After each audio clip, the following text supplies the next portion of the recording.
का देने वाला ऐश्वर्यशाली वो ईश्वर जो सत्य ज्ञान से युक्त है और विचारशील है।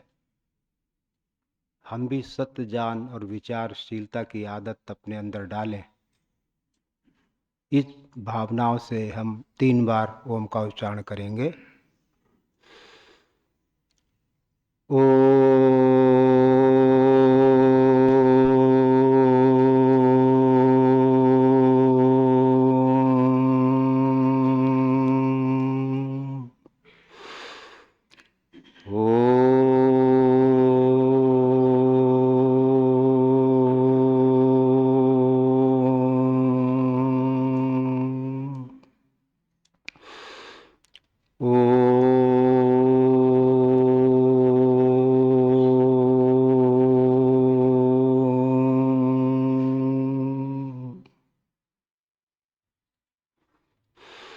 आदरणीय आचार्यगण, उपस्थित आर्य धर्म प्रेमी बंधुओं, पूज्य मातृशक्ति, प्रिय विद्यार्थियों, पिछली बार मैंने महात्मा विदुर नीति के आधार पर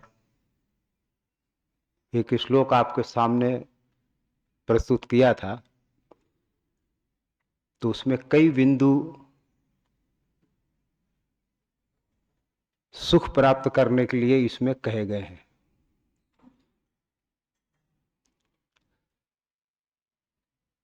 हम सुखी क्यों हैं,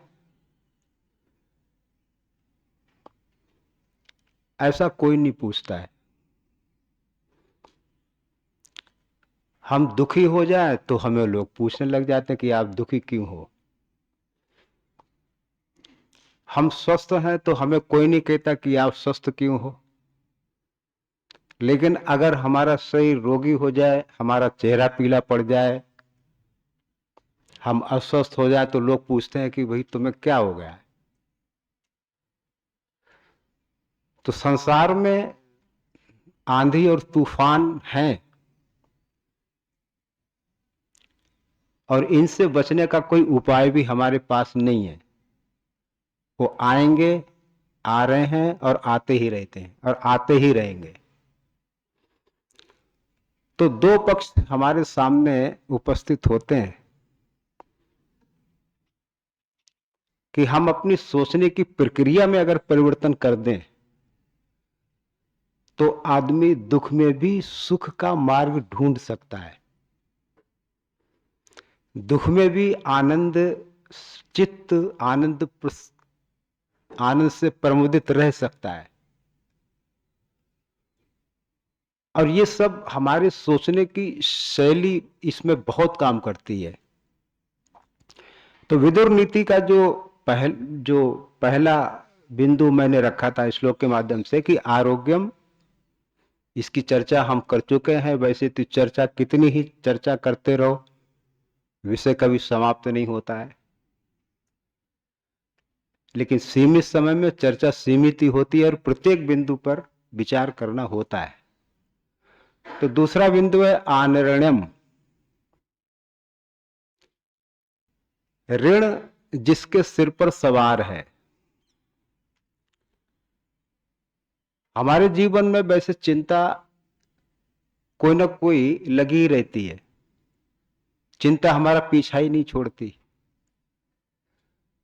शादी ना हो तो शादी की चिंता, बड़ी उम्र हो गई, लड़की बड़ी हो गई, लड़का बड़ा हो गया है, विवाह नहीं हो रहा है, तो माता पिता के हृदय से पूछो कि बेटी बैठी हुई है, 30 साल की हो गई, विवाह की चिंता हो रही है, क्या करें, कैसे करें, कहां से पैसा लाएं, पता नहीं मेरी बेटी सुखी होगी कि नहीं होगी, पता नहीं इसको मार देंगे, क्या करेंगे, पता नहीं वो दहेज के भेड़िए हैं, दहेज के लिए वो कुछ भी, कहीं भी, किसी भी नीचे स्तर पे जा सकते हैं। तो इस प्रकार की एक चिंता नहीं, सैकड़ों चिंताएं हमारा पीछा करती रहती हैं। युवक पढ़ लिख जाए तो नौकरी मिलेगी कि नहीं मिलेगी, ये चिंता। अब पढ़ लिख गए, नौकरी लग गई तो पता नहीं कब निकाल दी जाए, ये चिंता। बीमारी लग गई तो बीमारी की चिंता। तो इस प्रकार चिंताओं के बवंडर हमें संतप्त करते रहते हैं, लेकिन फिर भी इन चिंताओं के बीच में रहते हुए भी व्यक्ति निश्चिंत रह सकता है। और जो इस प्रकार की विचारधारा को अपने जीवन में नहीं लाते हैं, तो वो चिंता से चिता पे पहुंच जाते हैं। एक बिंदी का ही अंतर है ना, चिंता और चिता। संस्कृत में भी शायद इस तरह का श्लोक है कि द्वयोर मध्य चिंता एवं गरीयसी, ऐसे कुछ आता है वाक्य। अब वो मुझे बाद में बता देना, मैं याद कर लूंगा। तो चिंता और चिता में केवल एक बिंदी का अंतर है, और चिंता अगर हम कर रहे हैं या करते हैं तो वो चिंता हमें शमशान में पहुंचा देगी या कब्रिस्तान में पहुंचा देगी। मुसलमान है तो कब्रिस्तान में चला जाएगा, हिंदू है तो दहनिस्तान में चला जाएगा, जहां दहन होता है दहनिस्तान कर दो उसको, पर जाएगा वहीं। इसलिए यहां पर कहा है कि ऋण तो एक उपलक्षण मात्र है, एक संकेत है कि ऋण जो है आदमी की नींद को समाप्त कर देता है। हाँ, बेशर्मों की बात अलग है। जो बेशर्म होते हैं ना, उनके ऊपर चाहे कितना ही कर्जा हो, हाँ हाँ दे देंगे दे देंगे, अब लेके थोड़ी भागे जा रहे हैं, अरे दे देंगे ना, घर में बहुत परेशानी है। लेकिन जब ऋण लिया जाता है ना, मेरे पास है या आपके पास है, इतना मीठा बोलेगा, इतना गिड़गिड़ाएगा कि जी मेरी पत्नी बीमार है, जी मेरा ये बीमार है, चुका देंगे जी, चुका देंगे जी, दे दो हमें, और हमें आपके ऊपर बहुत विश्वास है। ऐसा गिड़गिड़ाएगा कि बस आदमी को थोड़ा लगता है कि देना चाहिए। और जब उससे मांगो, बेशर्म आदमी की बात कर रहा हूं, शर्म वाले की बात नहीं कर रहा हूं।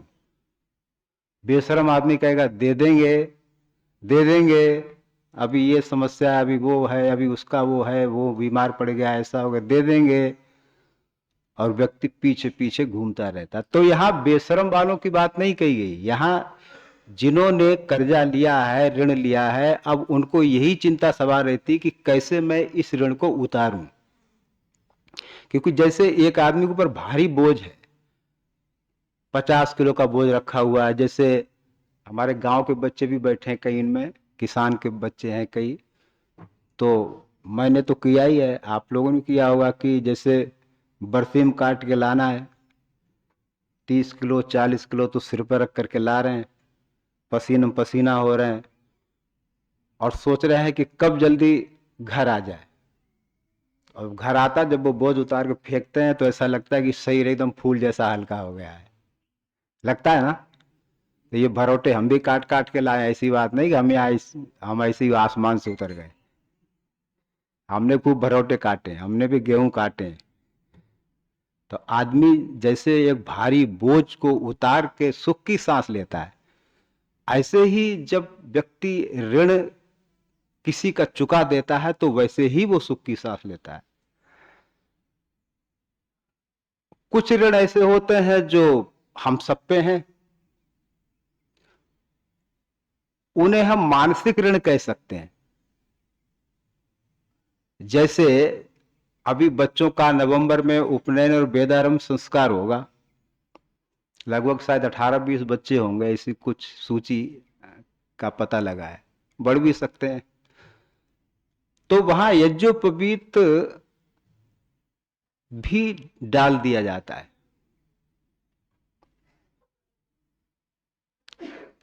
अब देखा जाए तो ये धागा है, 3 धागे हैं, ठीक है डाल दिया तो डाल दिया। इसलिए कई लोग जो समझदार नहीं होते, चाहे वो विद्यार्थी हो चाहे वो बड़ा हो, जिनके अंदर बुद्धि नहीं होती ना, विवेक नहीं होता है, वो क्या सोचते हैं कि यहां तो ठीक है डाल दिया, और घर जाके उतार देते हैं। उतारना भी चाहिए यज्ञोपवीत।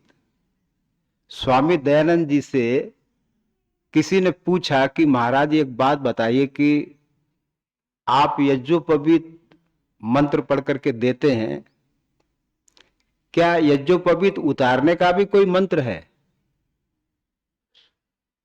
क्या यज्ञोपवीत लोगों का उतार भी लेना चाहिए? तो स्वामी जी कहते कि हाँ, उतार भी लेना चाहिए। और मंत्र मैं बना देता हूं, अगर आप चाहें तो मैं मंत्र यही बना देता हूं।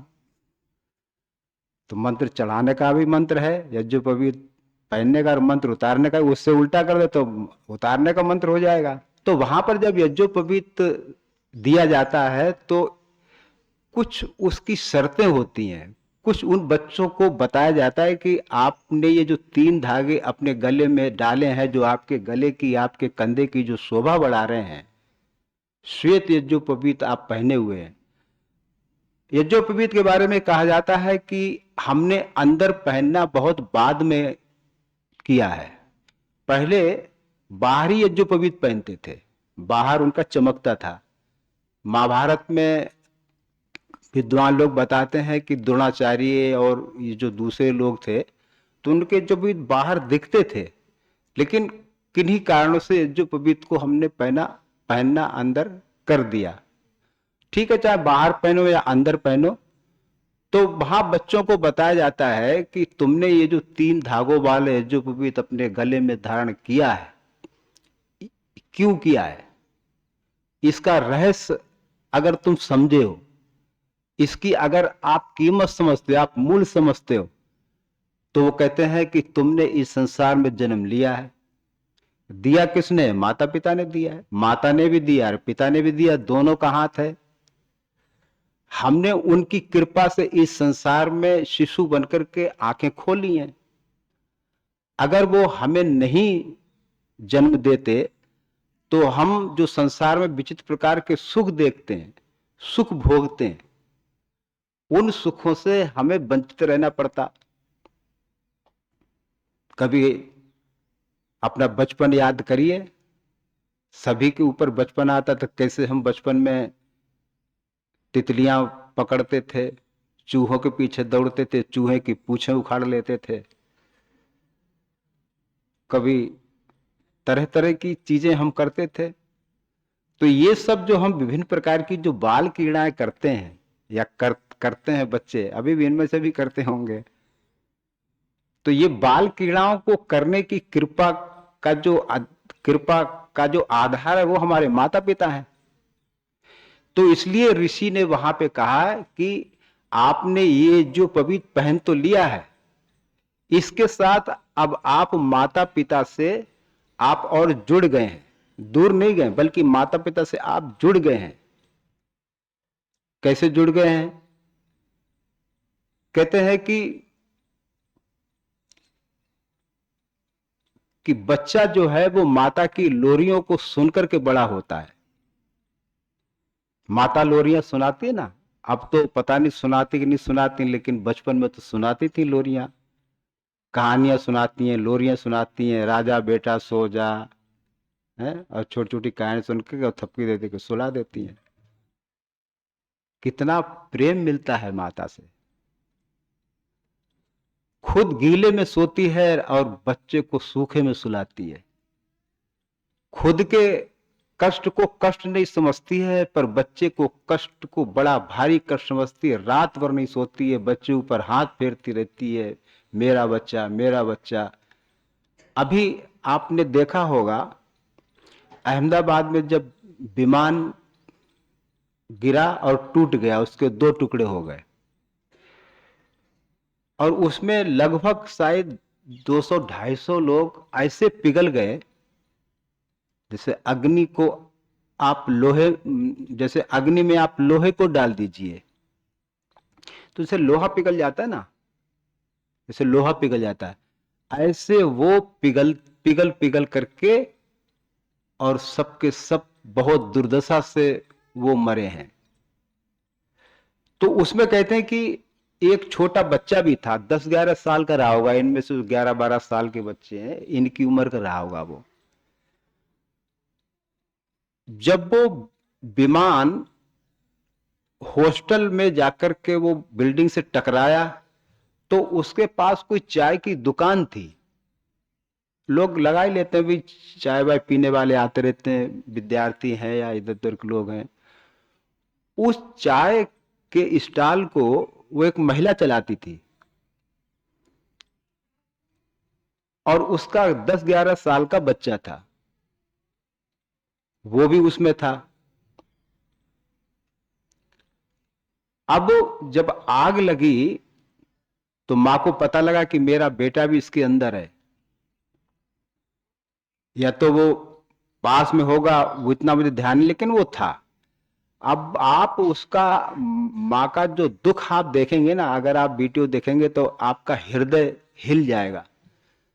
कैसे बदहवास हो रही है, मेरे बच्चे को बचा लो, वो उसको कहती है, उसको कहती है, कार वाले ने कहे मेरे बच्चे को बचा लो, मेरे बच्चे को बचा लो, मेरे बच्चे को बचा लो, मेरे, ऐसे रो रही है, चिल्ला रही है। उसको अपना पता ही नहीं मैं किस स्थिति में हूँ, कहाँ मेरा कपड़ा है, कहाँ मेरे बाल हैं, कुछ उसको पता नहीं। बेचारी बदहवास सी रोती चिल्लाती हुई, जो भी निकलता है, जो भी निकलता है उससे प्रार्थना करती है, निवेदन करती है, मेरे बच्चे को बचाइए, मेरे बच्चे को बचाइए, मेरे बच्चे को बचा लो, है मेरा बच्चा। और उस बच्चे को कोई बचा नहीं सका। आप देखिए मां का हृदय, कितना दुख हुआ होगा उसको, उसका बच्चा उसके सामने ही जल करके राख बन गया। तो यज्ञोपवीत देते समय सबसे पहले मां का ऋण होता है बच्चे के ऊपर।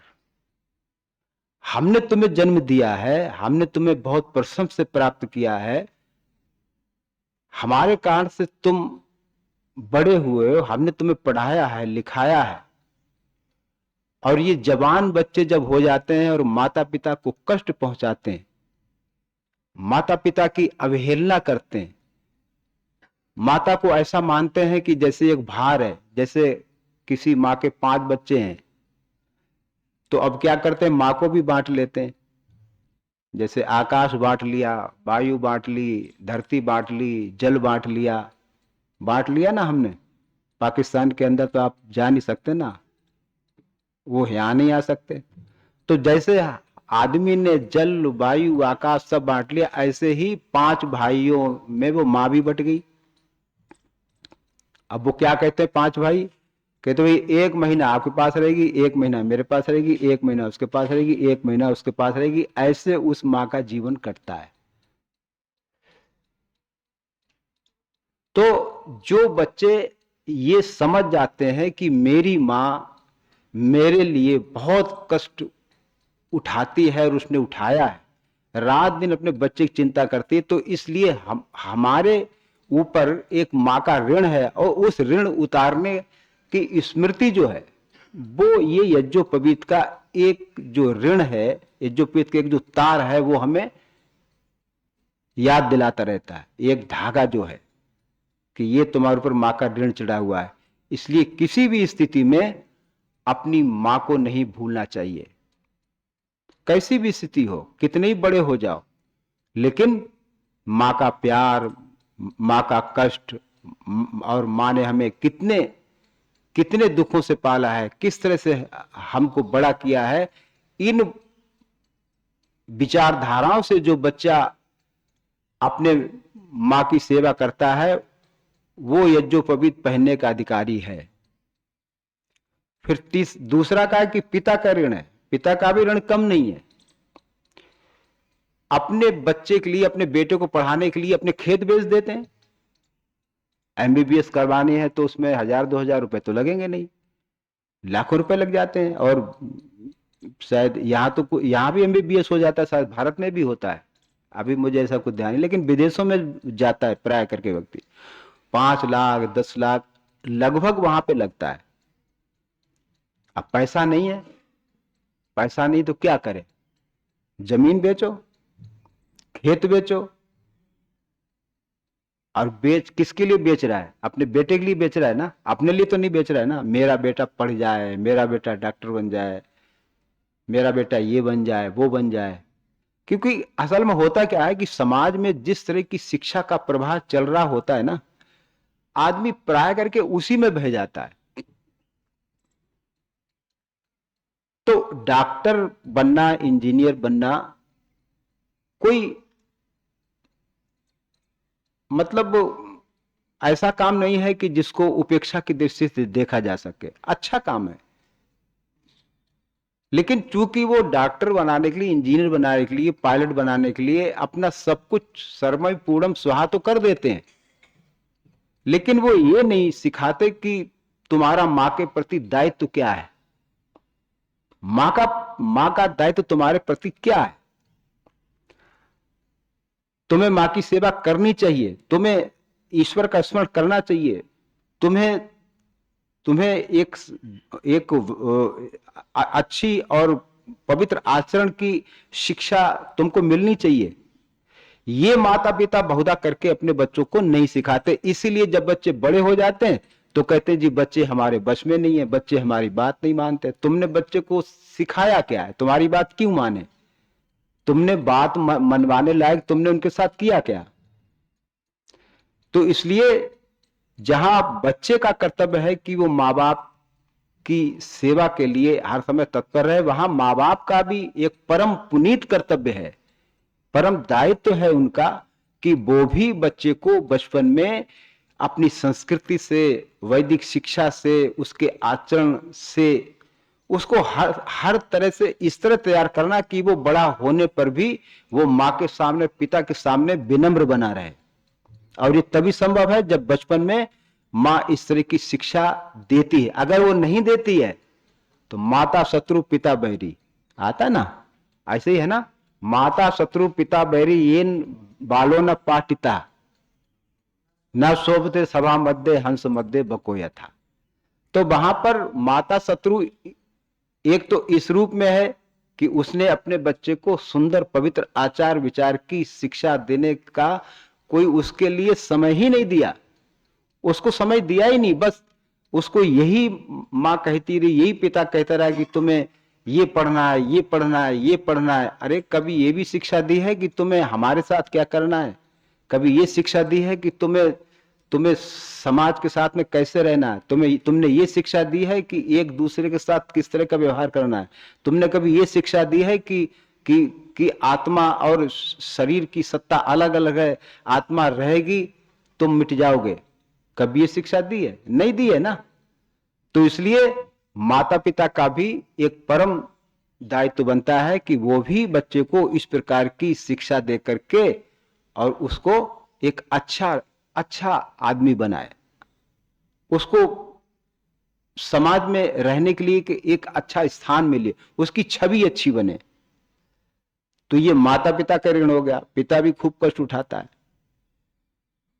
मैं घटना सुनाता हूं तो घटना में क्या है, लोगों को नींद भी नहीं आती, नहीं तो बच्चे सो जाते हैं कई बार। एक बच्चे के एक ही संतान थी, जैसे कि आजकल हमारे हिंदू भाई आर्य भाई एक ही संतान पैदा करते हैं और वही चला गया मान लीजिए तो बस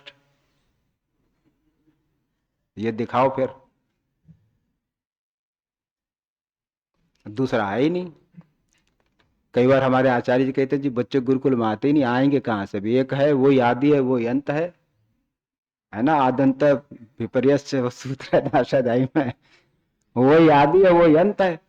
अब बच्चे गुरुकुल में कहा, दूसरा बच्चा है नहीं तो गुरुकुल में कहां से आएगा, वही आए वो तो वहां भेज दिया, अमेरिका भेज दिया। अब मान लो भगवान न करे किसी के साथ हो जाए, लेकिन हो जाता है, मान लो उसका दुर्घटना का ऐसा कुछ बड़ा उसके साथ में हो गया कि वो उसमें रहा ही नहीं, अब क्या करोगे। तो इसलिए उसने अपने बच्चे को पढ़ाया, उसने दूसरा विवाह नहीं किया, एक ही संतान थी। बिल्कुल सही घटना है ये कोई यहां बैठकर मैं कोई किसी कल्पना के आधार पर ही कहानी या घटना नहीं सुना रहा हूं, बिल्कुल सही घटना है। खोपड़ी के बाल सफेद हो गए, बीमार हो गया, पत्नी आ गई, उसको जितनी पेंशन मिलती थी वो सारी पेंशन उसने एक अच्छा मकान बनाने में लगा दी कि भाई हमारा बेटा रहेगा, हमारी बहू रहेगी। अच्छा है, अच्छी बात है, लगाना चाहिए। अच्छा मकान बना लिया खूब, और पत्नी भी आ गई। स्वाभाविक है, बुढ़ापा तो आता ही है, सभी पे आता है, चाहे वो सन्यासी हो, गृहस्थी हो, स्त्री हो, पुरुष हो, सभी को इन अवस्थाओं से गुजरना ही पड़ता है। अब क्या हुआ, उसको हृदय रोग लग गया। समझते हैं ना। डॉक्टर ने कहा कि आपको नमक नहीं खाने का, आपको नमक बिल्कुल बंद। अब उसने अपने लड़के से कहा कि बेटा मुझे डॉक्टर ने मना किया है नमक खाने के लिए, तो ऐसा किया करो कि मेरे लिए थोड़ी सी सब्जी या दाल जो है वो बिना नमक की निकाल दिया करो। वो पत्नी थोड़ी गुस्से वाली थी। एक दो दिन तो उसने थोड़ा किया, फिर उसने वापस वही नमक डालना शुरू कर दिया। अब दोनों साथ में रह रहे हैं, तो फिर कहा बेटे को कि मैंने कहा भी था कि आप लोग मेरी बिना नमक की सब्जी निकाल दिया करो, आपको चाहिए तो ठीक है, आप अपने अलग से आपको जितने नमक की आवश्यकता है आप बाद में डाल लीजिए। तो बेटे को गुस्सा आ गया और पत्नी को मारना शुरू कर दिया कि यही है, ये मैं बार बार मना करता हूं और ये मानती नहीं है, और उन दोनों में झगड़ा हो गया। और फिर वो बेटा क्या कहता है, वो कहता है पिताजी आपको जो यहां बन रहा है आपको वही खाना है, आपको कोई शिकायत नहीं करने की, बिना नमक की सब्जी हम नहीं निकाल सकते आपके लिए, आपको जैसा यहाँ पे बन रहा है वैसे ही खाना खाना है, अब आप देख लीजिए क्या करना है। अब आप देखो, वो बूढ़ा पिता, वो असमर्थ पिता हृदय रोगी है, और उससे ये कहा जा रहा है कि यहाँ तो ऐसे ही चलेगा। जिसने अपने बेटे की खुशी के लिए, अपने पुत्र के भविष्य के लिए पूरा जीवन ही खपा दिया। अब क्या हुआ, दूसरी घटना उसी के साथ में, बहू ने सलाह दे दी, पत्नी ने पति को सलाह दी कि ये पिताजी जो है ना खांसते रहते हैं, कफ आता रहता है, तो बुढ़ापे में प्राय करके खसाता, कफ आता ही रहता है, तो जवानों को भी कफ आ रहा है कईयों को, तो बुढ़ापे में तो आना ही आना है। तो कफ आता है तो वो थूक थूक के वो दीवार भी खराब होती है, फिर कप भी उसमें गिलास में डालते हैं। तो पत्नी पति को क्या सलाह देती है कि ऐसा है पिताजी की खाट थोड़ा बरामदे में डाल सकते हैं, क्योंकि वैसे ही देखो ना कितना थूक दिया है और बदबू आती है, दीवारों पर भी छींटे पड़ गए हैं, तो क्यों ना पिताजी को हम बरामदे में डाल देते हैं, उनका तखत या खाट जो भी है।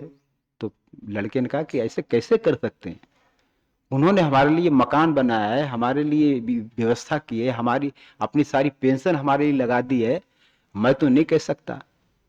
तो ठीक है, तुम नहीं कह सकते तो हम कह देंगे, अगर तुम्हें शर्म आती है कि भाई तुम नहीं कह सकते कि कैसे कहूं, किस मुंह से कहूं, तो ठीक है मैं कह दूंगी। वो उससे भी ज्यादा दो कदम आगे पत्नी। तो वो पिता पिताजी के पास दोनों आए, बेटा बहू, और कहा कि पिताजी यहाँ बाहर के लोग आते हैं तो थोड़ी सी गंदगी हो जाती, तो आपकी खाट जो है वो हम बाहर डलवा देते हैं। तो वो चुप हो गया, लेकिन वो बहू क्या करी, अरे पिताजी कोई मना थोड़ी करेंगे, चलो ना डालो खाट बाहर डालो।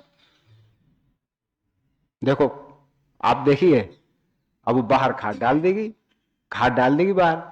अब आंधी आए, तूफान आए, वर्षा आए, ये आए वो आए, घर वालों को आवाज देता देता वो थक गया, पर कोई अंदर से निकल के नहीं आ रहा है।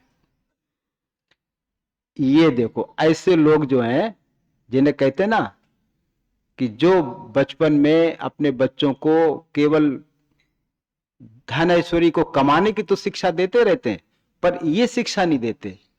और वो आदमी फिर क्या करता है, दो चार दिन बाद वो, उसके पास सोना था कुछ, मतलब पहले लोग क्या, बैंक तो था नहीं, तो सोना वो जमीन में गाड़ देंगे या मटके में रख देंगे, ऐसे वो करते थे। तो वो दो चार दिन बाद अपने अपने बेटे को वो सोना सौंपने वाला था कि ये सोना इनको दे देंगे और अब मुझे क्या करना है। तो वो अपने मित्र, बस एक छोटी सी बात सुना, मैं अपनी बात समाप्त करता हूँ, समय हो गया।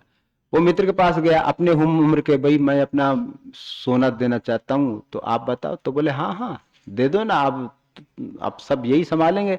लेकिन जैसे ये दो घटनाएं घटी, वैसे उसने सोना जो है वो अपने पास रख लिया और सीधा बानपस आश्रम ज्वालापुर में गया, वहां सारी व्यवस्था की और वहीं रहने लगा। वो घर से निकल गया और कहा कि आज के बाद मैं इस घर में पैर नहीं रखूंगा। तो ये आपको आनंद वाली बात सुनाई, बाकी चर्चा कल करेंगे। अब शांति पाठ। ओम द्यौ शांतिरंतरिक्षं शांति पृथिवी शांतिराप शांतिरोषधया शांति वनस्पतया शांतिर्विश्वे देवा शांति ब्रह्म शांति सर्वं शांति शांतिरेव शांति सामा शांतिरेधि। ओम शांति शांति शांति। सर्वेभ्यो नमः। सबको सादर नमस्ते। ठीक।